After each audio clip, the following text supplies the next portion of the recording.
पाकिस्तान की तरफ से गोलियां चली थीं, 28 निर्दोषों की जान गई थी। देश जवाब का इंतजार कर रहा था, लेकिन जवाब आया कौन जात हो।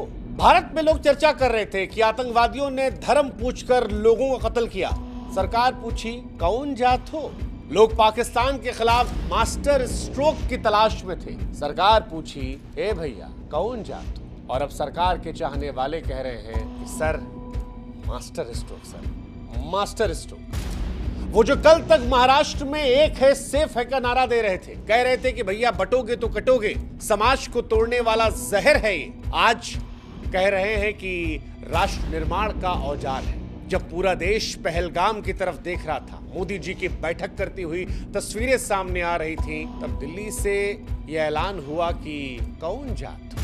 सुरक्षा के सवाल पर आप इंतजार कर सकते हैं, जिस बात का आप इंतजार नहीं कर सकते वो ये है कि कौन जात हो। वैसे कौन जात हो हिंदुस्तान की पॉलिटिक्स में अहमियत रखता है, हर प्रदेश में रखता है। कोई माने ना माने, हर नेता को पता होता है कि उसके इलाके में कितनी जात के कौन लोग हैं। उसी आधार पर टिकट बंटता है, उसी आधार पर नेता अपना एजेंडा तय करता है और उसी आधार पर पूरा इलेक्शन चलता है। इसीलिए शायद भारत की गलियों में सड़क से संसद तक कौन जात हो सदियों से गुजरता रहा।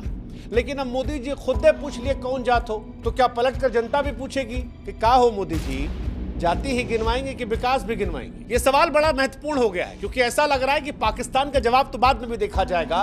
पहले आप ये बताइए कि कौन जात हो। केंद्रीय मंत्री ने कहा कि 1947 से जाति नहीं गिनी गई। कांग्रेस दबा रही थी, हमने दिला दिया। लेकिन सवाल यह है कि अगर जाति का डेटा विकास के लिए है, तो फिर ये यूटर्न चुनाव से ठीक पहले क्यों? जातिगत जनगणना को लेकर जो सरकार तर्क देना चाहती है वो ये है कि इससे योजनाओं को बेहतर टारगेट किया जा सकेगा। लेकिन एक सच सरकार का भी ये है कि इससे पहले कोई भी योजना जाति के हिसाब से तो बनाई ही नहीं गई। तो फिर अब जातिगत आधार पर जब पॉलिसी की बात हो रही है तो कैसे होगा? क्योंकि ये वही मोदी सरकार है जो कभी जातिगत जनगणना को समाज को बांटने वाला कदम बताती थी। 2021 में जो तमाम विपक्षी दल ये पूछ रहे थे कि सरकार क्यों डर रही, तब बीजेपी ने कहा था गरीबी सबसे बड़ी जात। लेकिन सवाल ये है कि अब अचानक से सरकार का यूटर्न क्यों? और यूटर्न पहलगाम के बीच में क्यों? पहलगाम के विषय पर पटना, बिहार, यूपी का जिक्र क्यों? क्या इसका जवाब वोट है? या इसका जवाब ये है कि मुद्दा जो है वो थोड़ा भटक जाएगा, उधर से ध्यान इधर आ जाएगा, या कोई और मास्टर स्ट्रोक? जैसा कि मोदी सरकार के चाहने वाले कहते हैं कि मोदी जी का दिमाग चाचा चौधरी से तेज है, आप जो सोचते हैं उसको बहुत पहले कर चुके होते हैं, भगवान जाने। लेकिन वोट की कहानी सच्ची है, क्योंकि बिहार में 2025 में विधानसभा चुनाव है और उत्तर प्रदेश में 2027 में चुनाव है। और ऐसा लगता है कि बीजेपी ये मान रही है कि विपक्ष का जाति कार्ड छीनकर वो ओबीसी और दलित वोट बैंक को अपने पाले में कर लेगा। लेकिन सवाल ये है कि वो जो सबका साथ, सबका विकास, बटोगे तो कटोगे, हम एक है तो सेफ हैं, उन नारों का क्या होगा? और ये जो आंकड़े सरकार देगी, क्या ये वाकई समाज के लिए होंगे या फिर चुनाव में सियासी फसल काटने के लिए? पता नहीं। लेकिन जो हमें पता है वो ये कि अब आईटी सेल की परीक्षा बढ़ जाएगी, क्योंकि आईटी सेल को ये समझाना पड़ेगा कि जो जातिगत गिनती समाज को पीछे ले जा रही थी, अब वो कैसे राष्ट्र निर्माण की वजह बन सकती है। कई सारे तर्क आ सकते हैं। हो सकता है बीजेपी कह दे कि राहुल गांधी से मुद्दा छीन लिया। कुछ आईटी सेल वाले कह सकते हैं कि भैया मुसलमान की भी जात पता लग जाएगी, वो जो भीम मीम चलता है वो खत्म हो जाएगा। फिर कहा गया कि सवर्णों को क्रेडिट मिल जाएगा। बहुत आरोप लगता है कि सवर्ण खाए बैठे हैं। किसी ने कहा जाति पर बहस होगी, कश्मीर की बात दब जाएगी। तो कुछ और क्रांतिकारी थे, वो कहे कि भैया विपक्ष जो आज सोचता है ना, वो मोदी जी बहुत पहले सोच लिए थे, 2014 में सोचे थे, फलाना कमेटी बनाई थी। हालांकि ये भी सच है कि बीजेपी जब विपक्ष में थी तब वो जातिगत जनगणना की बात करती थी, लेकिन सत्ता में आने के बाद उसने इस बारे में बात नहीं की। लेकिन अब गंभीरता से हम भी समझने की कोशिश करते हैं कि जातिगत जनगणना जब हो रही है तो इसका फायदा किसे होगा, चोट किसे पहुंचेगी? बीजेपी का क्या फायदा नुकसान है? बीजेपी का फायदा ये है कि बीजेपी विपक्ष का मुद्दा छीनने और ओबीसी वोट बैंक को खींचने की कोशिश कर सकती है, क्योंकि विपक्ष का ये बहुत बड़ा मुद्दा है। नुकसान ये है कि जो अपर कास्ट है उनमें बीजेपी को नाराजगी का सामना करना पड़ा। अपर कास्ट चीख चीख कर कह रहा है कि सारा बीजेपी जो है वो हमारे खिलाफ करती है, वोट हम देते हैं और इनकी सारी पॉलिसी हमारे खिलाफ जाती है। हिंदू राष्ट्र और हिंदू एकता के नैरेटिव को भी नुकसान इससे पहुंच सकता है। विपक्ष का क्या फायदा है? विपक्ष ये कह सकता है कि सरकार भले इनकी है लेकिन सिस्टम हमारा है, ये हमारा थॉट प्रोसेस था और अब इसे हम कर रहे हैं। नुकसान ये है कि अगर भाजपा ने इसको अच्छे से प्रचार प्रसार कर लिया,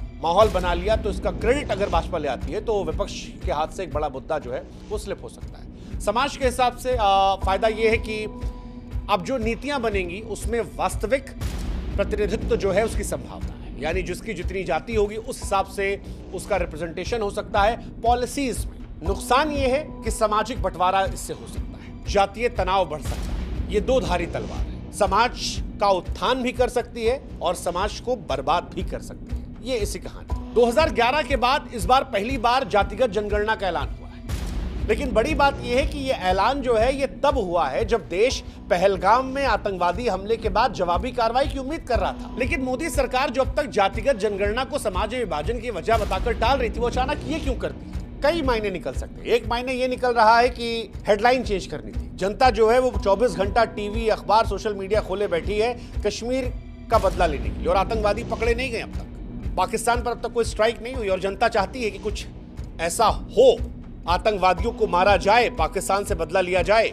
तो ये हेडलाइन मैनेजमेंट का हिस्सा हो सकता है। एक दूसरा हो सकता है लॉन्ग टर्म में यूपी बिहार को इंपैक्ट, विच इज ऑब्वियस, वो तो है ही है, इसमें तो कोई दो राय नहीं है। तीसरा क्या इसके अलावा भी कुछ हो सकता है? क्या कोई ऐसा फैसला आ सकता है जिसमें विपक्ष का जो वोट बैंक है उसे आधा करने की जरूरत हो?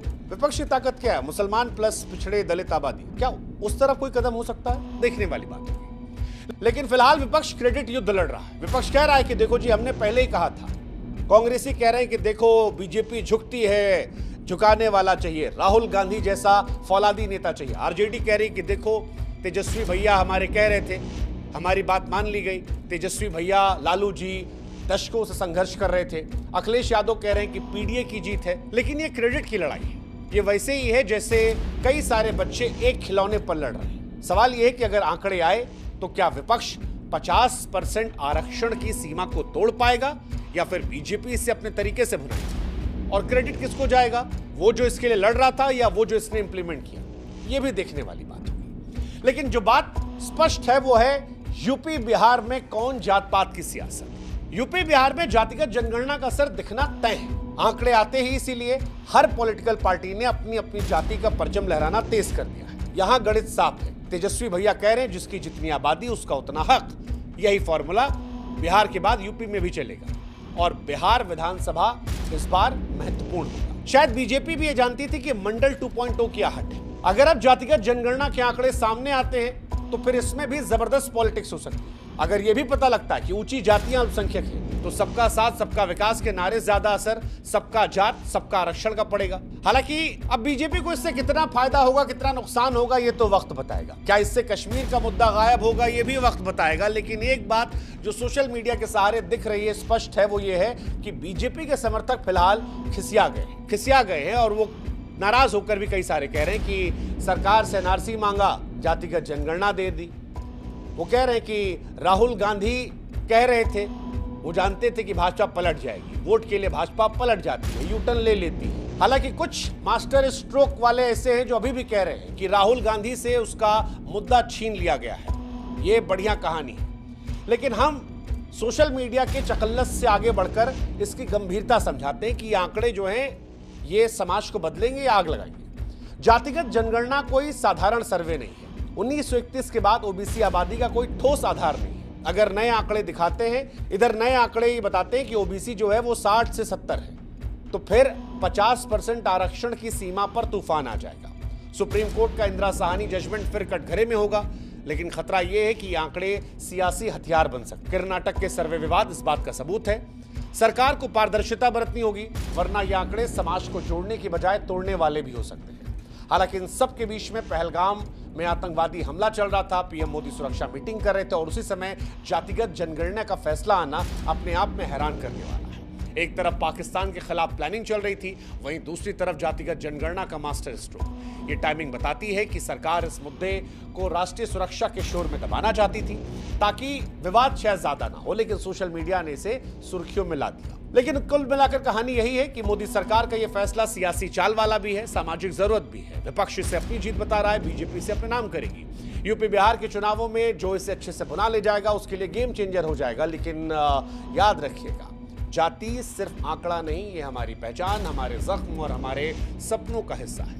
इसीलिए कौन जात हो पूछने से पहले क्या सरकार ने सोचा कि इसका जवाब जो होगा वो समाज को जोड़ेगा या तमाशा बनाकर तोड़ेगा। सियासत अपनी रोटी सेकेगी, लेकिन जनता के तौर पर हम आपसे ये अपील करेंगे कि जब आपसे पूछा जाए कौन जात हो, तब आप उस आग की तपिश से बचने की कोशिश कीजिएगा, क्योंकि सियासत का खेल पुराना है। सियासत इस कदर आवाम पर एहसान करती है, पहले आंखें छीनती है, फिर उन्हीं को चश्माना करती है। बाकी चुनाव में आप भी पूछ लीजिएगा कि खाली जाति पूछेंगे जी, या ये भी बताएंगे हुआ क्या था, कितना काम हुआ है।